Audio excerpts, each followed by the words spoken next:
Glory Cloud Podcast, episode 84.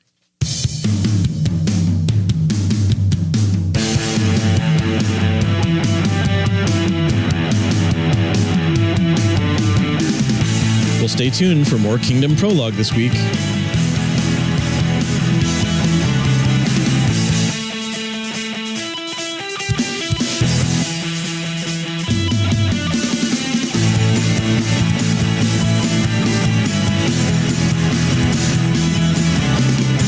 Well, welcome back to another episode of the Glory Cloud Podcast. I'm your host, Chris Cahy, and I'm joined by our co-host, Pastor Todd Bordeaux. Welcome back, Todd. Thanks for having me. It's great to do this again. Yes. Hopefully everyone can tell that we are working on the audio situation. Todd's audio should be much improved, but we welcome feedback and trying to get this dialed in. I'll just run through our regular housekeeping before we dive into the content this week. I'll remind everyone that we have our show notes page over at meredithkline.com/podcast, and there you can find all of the resources that we mentioned in the course of the episode. There are a couple of things that you can do to support us and to help us get the word out that are completely free and just take a little bit of your time. The first of those is to give us a 5-star rating on iTunes. That helps others find us in iTunes and actually in other podcatcher applications as they are looking for good theological content in their podcasts. And the other thing you can do is to subscribe to the podcast, because those subscription numbers also help boost our visibility to people who are looking for theological podcasts. And if you have the means and you'd like to pitch in to help cover the monthly cost of hosting the audio files each month, you can find a donate button at meredithkline.com/podcast on the right-hand side of the page. And one more item before we dive right in. I promised a few weeks ago that I would offer a special deal if we had any purchases of Pastor Reynolds' book, and sure enough, we did. So here's the special deal. It was my birthday a few weeks ago, and in order to celebrate that, I'd like to offer my book, The Tale of Two Atoms, at a discount. Instead of the $10 plus shipping on Amazon, you can get it directly from me for a total of $6.50. I was hoping to be able to do this through the publisher's website, but they've discontinued the ability for authors to offer discounts. So I'll have to do it direct. And the way that you'll do this is that you'll have to email me so that I'll know how many copies to get. And that means that this offer is good for 1 week. So by the time episode 85 goes live, it will be too late. So if you know anyone else who listens to the podcast, please spread the word about this offer so that if anyone is behind on episodes and doesn't listen to episode 84 in time, you can help them out. If you're outside the U.S., I recognize that means that the shipping cost is going to be greater. So if you want to take advantage of this, please email me and we will work something out. Also, I'm going to be out of the country for a little while coming up, so that may delay shipment, but I figure, hey, for $6.50, it's still a good deal for The Tale of Two Atoms, even if it means waiting just a little while longer. So having said all of that, Todd, could you please remind us about what we talked about last week so that we can get a running start at our material for this week? Sure. We ended last time talking about the nature of the covenant introduced in Genesis 6:18. And Kline was pointing out how this covenant is a fulfillment, in a sense, or a continuation of the previous covenants that began in Genesis 3, promising a people that would always belong to God, children of the woman, as well as the Savior. And so now God forms a specific covenant with Noah. But this covenant really only has to do with Noah and his family. But this covenant is a continuation or fulfillment of previous covenants. And so he's pointed out the unique nature of this particular covenant and how it is for Noah, but also it's going to be a picture of the covenant of grace. And that's really what he gets into on page 234 as he delves into more the nature of this covenantal grant, he calls it. And this is where it gets a little interesting, because Kline is going to introduce the works principle right after he's explained that this is a continuation of the covenant of grace. And so this particular covenant in verse 18, Kline calls a covenant of grant. And in the ancient Near East, kings would often give faithful individuals a covenant of grant, a royal charter, as he calls it. And it's basically a works arrangement.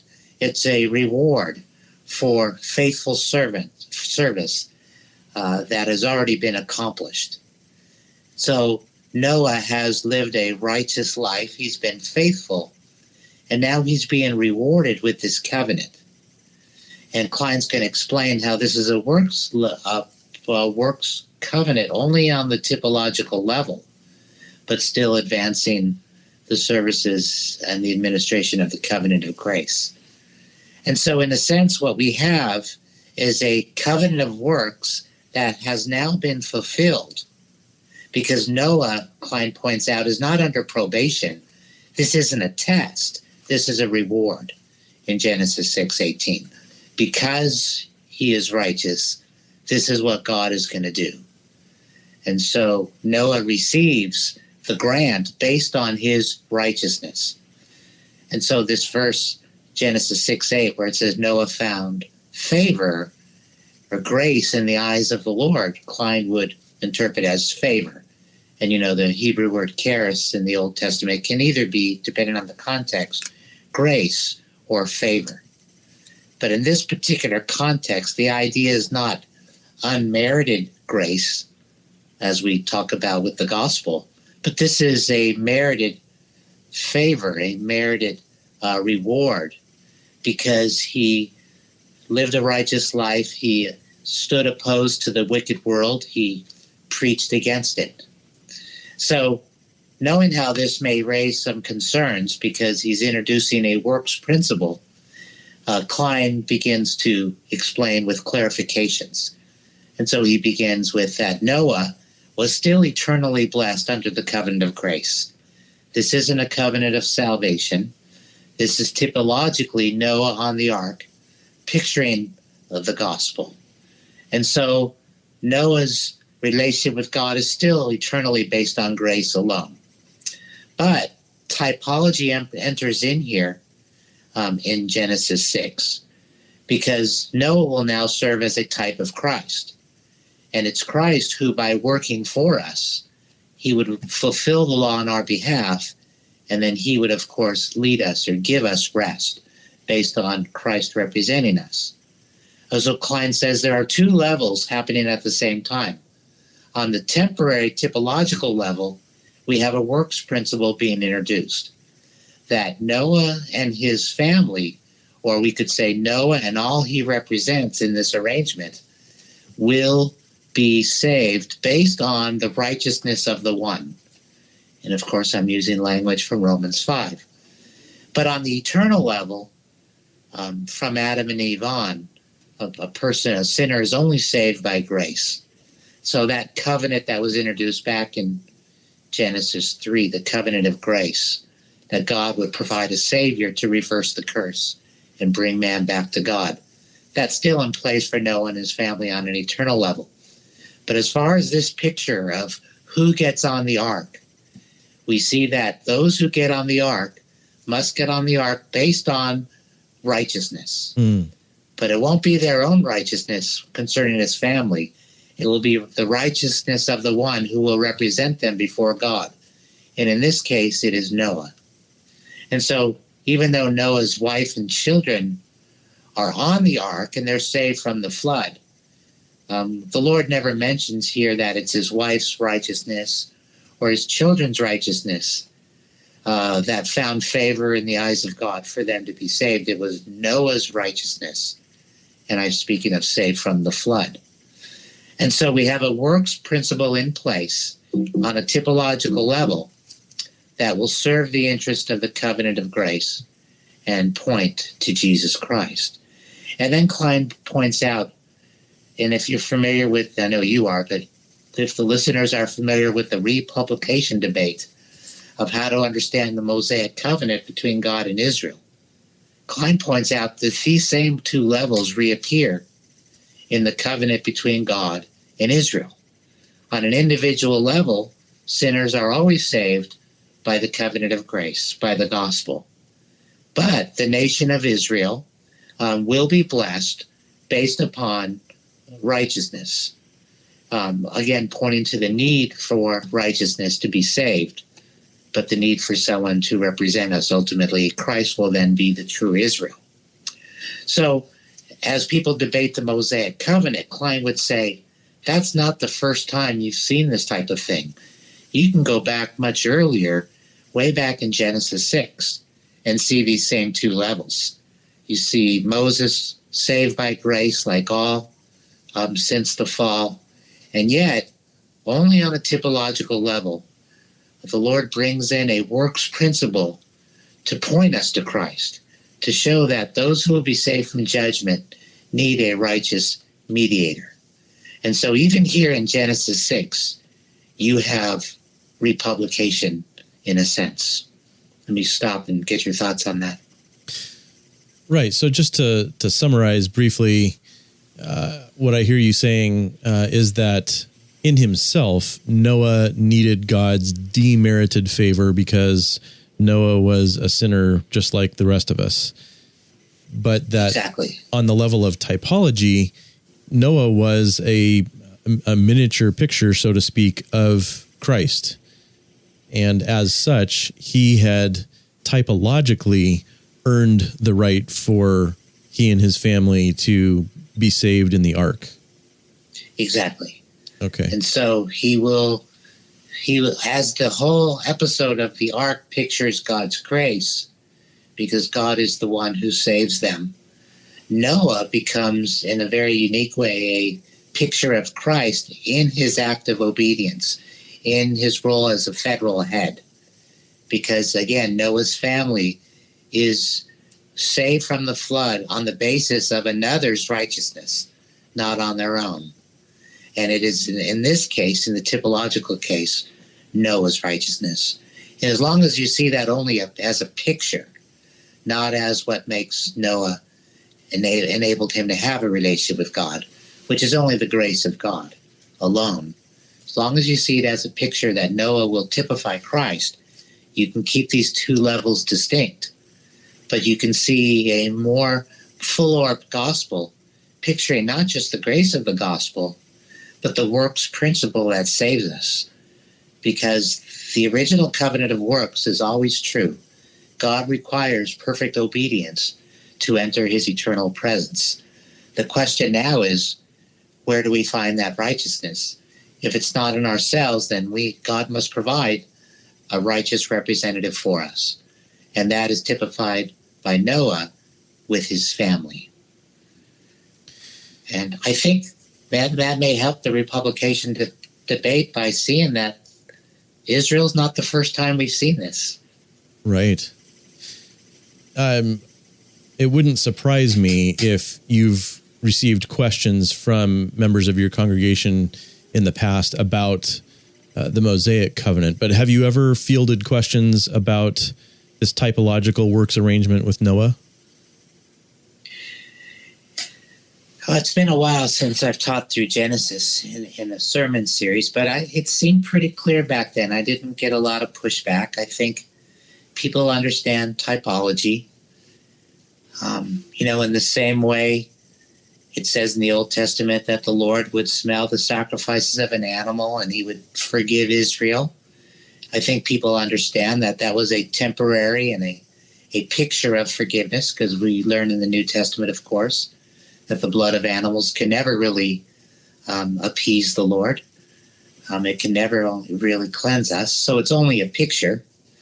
So I think by people seeing this as only a picture, it doesn't compromise the message of the gospel. If anything, it clarifies the message of the gospel in typifying Christ's act of obedience. Right. So I haven't had a lot of confusion, to be honest.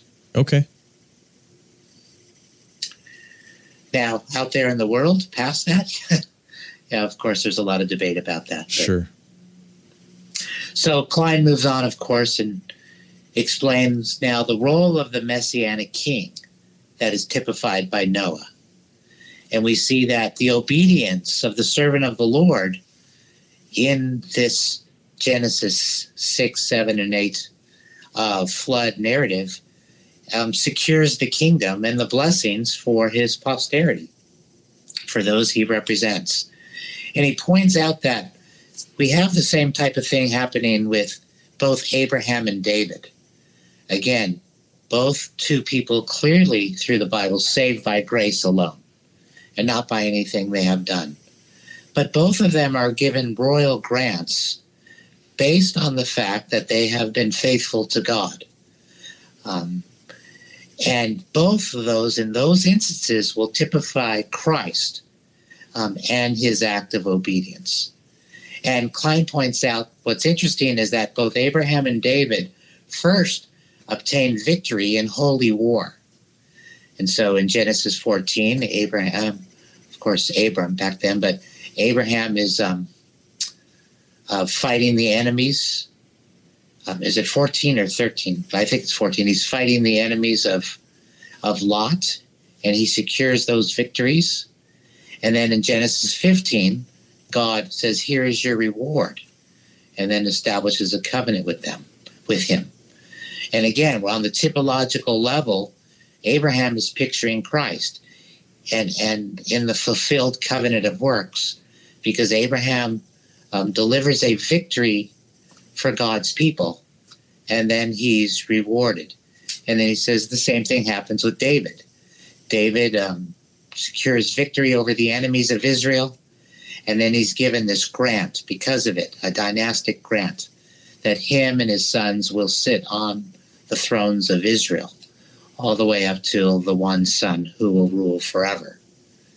And so again, we have a probation-like mission, Kline calls it, where they are given a role to procure a victory for God's people over the enemies of God.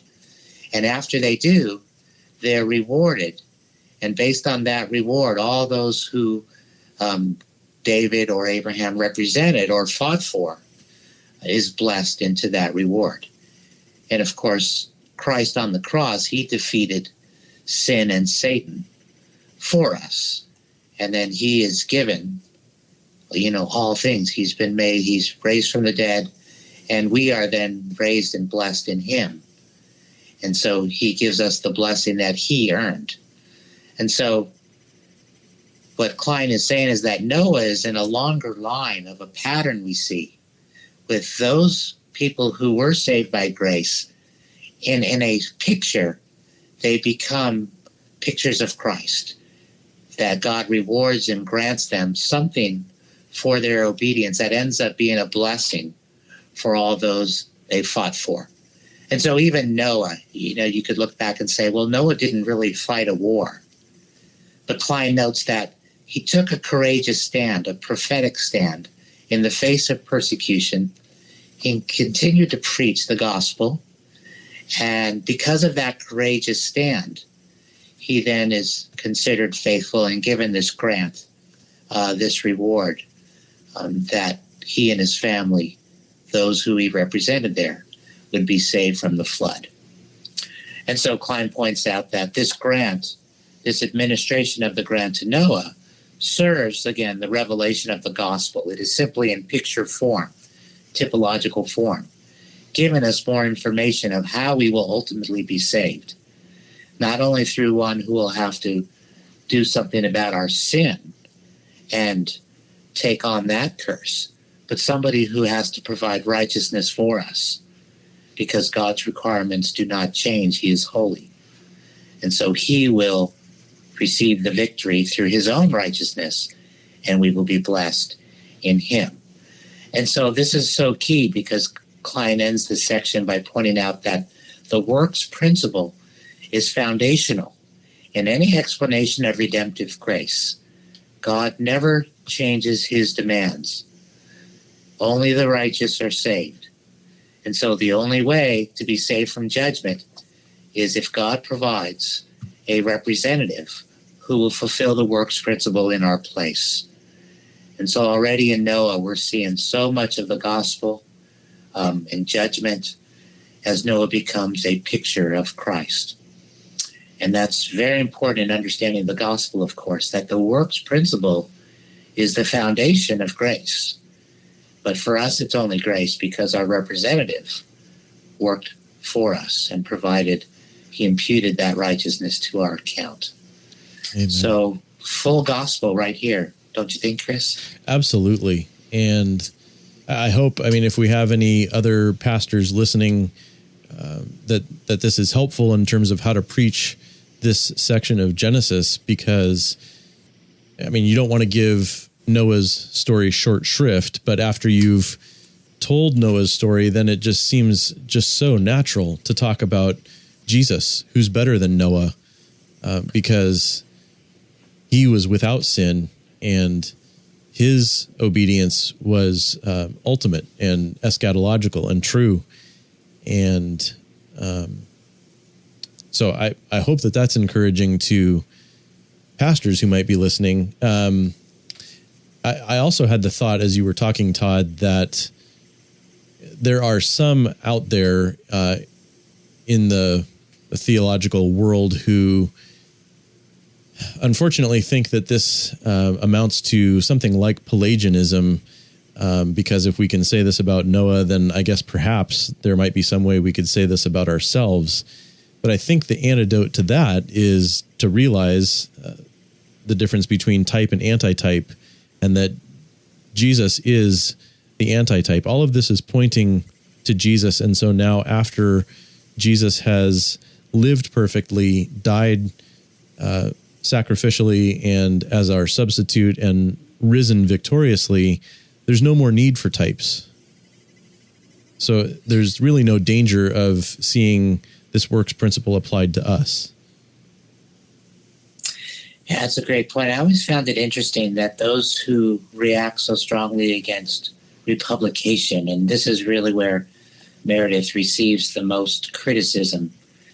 Second would probably be framework interpretation of Genesis 1, but really it's Republication in our day that he receives the criticism, and those who hold to it. It always is strange to me that when we look to the Old Testament, we see every aspect of the gospel and the new covenant is typified.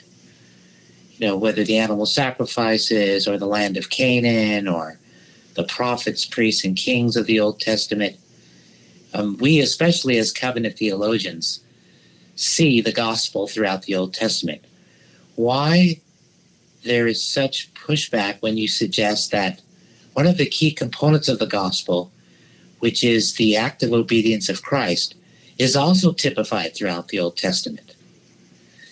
So when you suggest that the Lord has also provided typology pointing to the active obedience through these temporary pictures like Noah and Abraham in these situations, why that's so would be so unusual? It seems like we would expect, if the Old Testament is always pointing us to Christ, that there would also be types pointing to the active obedience and the need for the active obedience of Christ. What are your thoughts on that? Yeah, absolutely. Why one aspect of his work would be exempted from typology is confusing to me. But it seems that all of his person and work should be expected to be, in a sense, projected backward in the form of types into the history of redemption before Jesus arrived on the scene.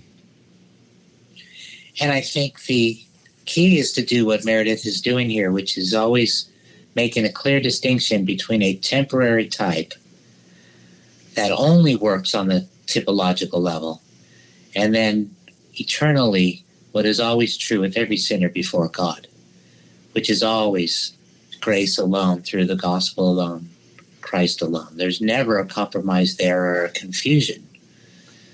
But on the typological levels, in a very temporary sense, these men did picture the righteousness of Christ by doing something and being rewarded for it in a way that blesses those who they fought for, who they represented. Now, on page 239, Kline then wants to make sure that we understand that there's a discontinuity between the type and antitype. And often when I teach prophets or typology in the church, I'll say the key is to see how the type pictures Christ and then how the type falls short of Christ. And that's really the key when you approach typology. You have to look at it from both ways. And so Kline points out that Noah is a lot like national Israel. Noah would not be perfect like Christ. Noah was a sinner even as he was rewarded with this grant. But there was a certain level of obedience that God used to picture the perfect obedience of Christ. So there's certainly discontinuity between Noah and Christ in many ways. Obviously, Noah's only a man. But even in his obedience, it only pictures the obedience of Christ. And in the same way, as we will learn later, is the same happens with Israel. It's not that Israel had to perfectly obey to stay in the land, but there had to be a certain level of national covenantal obedience that they would not officially apostatize and worship other gods. That would break the covenant. And so Noah's imperfect obedience sort of reflects on the nation of Israel later on. Their imperfect obedience would have been enough to at least keep them in the land, because we're only dealing on the typological level. And Kline points out, obviously, another discontinuity is there's no real imputation. Noah's family is not actually declared righteous in this picture. Noah is the righteous one, and they simply have free passage on the ark. There's no transfer of before God like Christ does to us, where we are actually accounted righteous in God's sight. And of course, there's no offering as a sin bearer. Noah does not do anything for their sin. So obviously, in any type, we have to note all the ways the type falls short.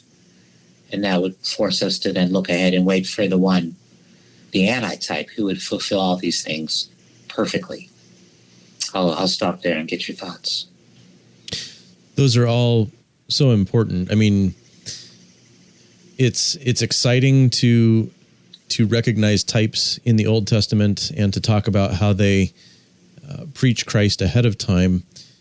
But it's also important, as you've just done, to recognize how those types are different from Christ, so that we're not tempted to idolize the type itself. Exactly. And, there's always the question of what exactly allows you to call something in the Old Testament a type. I mean, if it's not specifically expressed in the New Testament that this was a type, are we allowed to go back and find types? And, typically we say yes if they're fulfilling a pattern that we see throughout the Bible. I mean, it's pretty clear that Joseph is a type of Christ. But there's no one verse that clearly calls Joseph a type of Christ. There are some verses that would make us think of Joseph like, Jesus was hated by his own. But that would only apply to Joseph.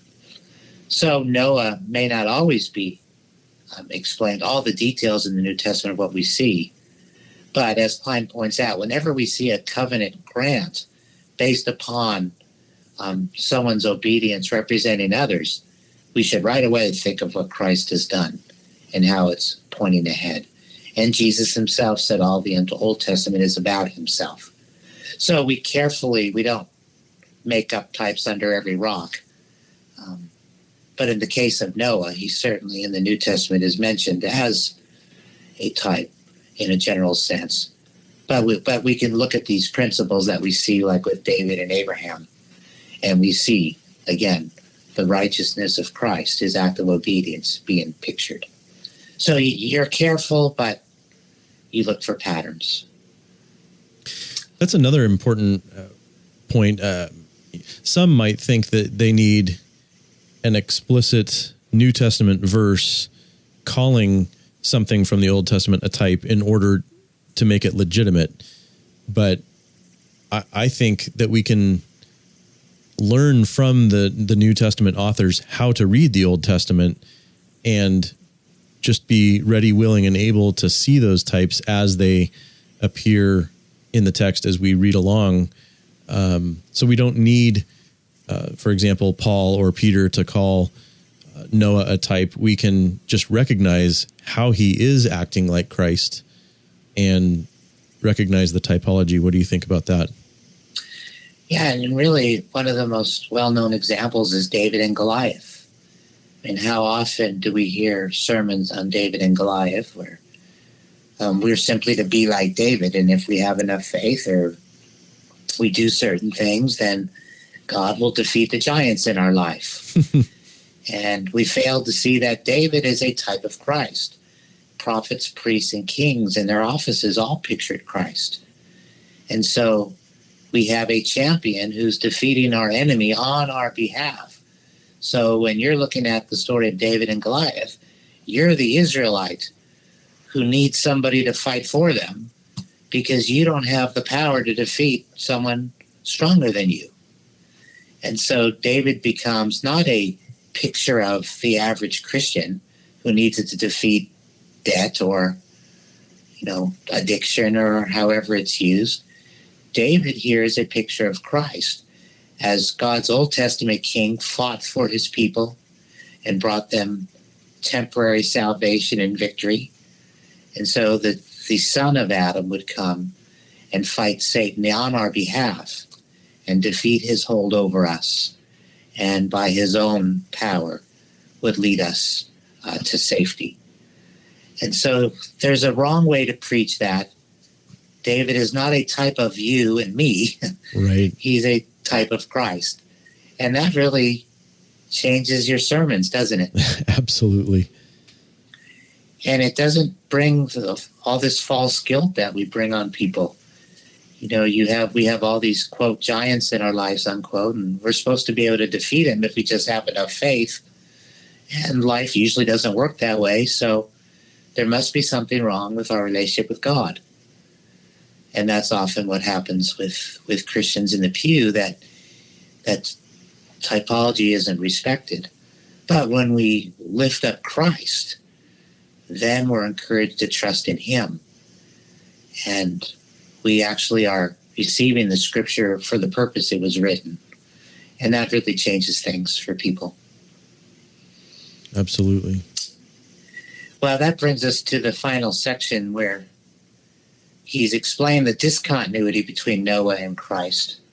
But then he wants to bring us back finally to the continuities, page 239 and following. And so we have here again the principle of righteous representation. That this principle began with Adam, it will end with Christ. There were really only two federal heads concerning our salvation. But to prepare us for Christ, there would be these temporary representatives whom God would bless based on their righteousness that would save people in a temporary typological sense. So that principle of a righteous representative are going to be seen in these types like Noah and Abraham. And that's what we have in Genesis 6. And he reminds us that Noah is like Christ in the sense that he's a prophet mediator. So we talked earlier about how the prophets would receive messages from heaven. They would be granted privilege to be in on the heavenly council, and they would bring the will of God to the people. And so that's what Noah does. He receives the word of God, and he preaches to the world coming judgment and the need for repentance and salvation. And so he's like Christ in that, of course, Christ coming down from heaven to bring us the will of God for our salvation. And he's also like Christ, that he's a royal victor. He does stand for God what is necessary. And then at the very end, after God's people are saved, he raises up a sanctuary house for God. Typically, Kline points out, the pattern is you defeat your enemies, and then God gives you a reward, a grant, and then you build a palace. So in the case of David, David defeats the enemies of Israel, and he builds a palace. He builds, of course, the temple, the palace of God. Moses, obviously through the Lord, defeats Pharaoh. The Red Sea destroys the enemies, and then Moses builds a tabernacle, a palace, a house of God. Kline points out the only difference is in the order. In Noah, you have Noah building the house first, and then that judgment scene comes. So the ark here becomes not only a means of salvation, but the ark becomes the palace in a sense. Mm-hmm. And so he is building a palace, but he's building the palace before the ordeal and not after. And so that palace, as we talked about earlier a few weeks ago, becomes the type of the consummated kingdom. It's a picture of God living with his people, the animals, everyone at peace, the house of God. But again, the picture is still the same. A righteous warrior defeating the enemies of God's people, representing his people, a prophet, mediator, king. So in a sense, in the sense that later he's offering sacrifices, the offices of Christ are all seen in Noah as he pictures Christ in the flood narrative. Any other thoughts as we look back on the riches of this section? I don't have a whole lot to add, but I was thinking just about people sitting in the pew, like you were mentioning, who might hear a sermon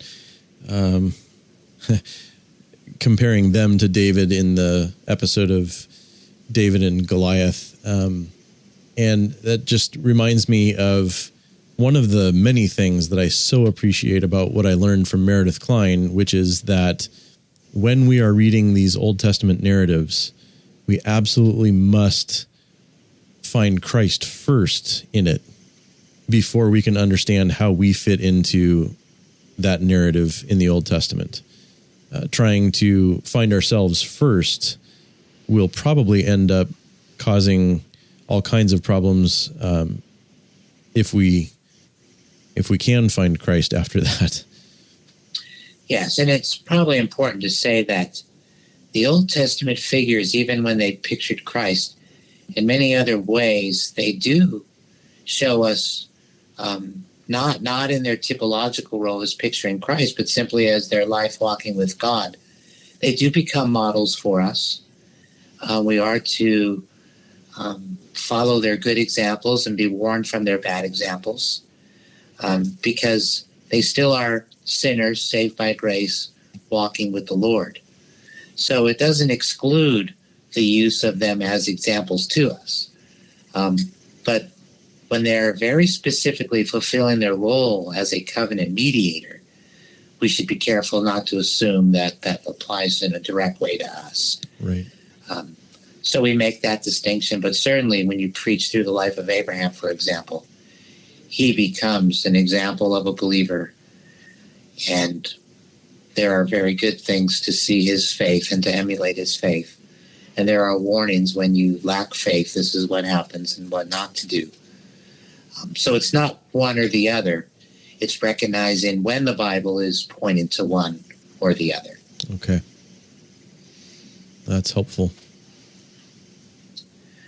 That may be a good place to end. Any other thoughts?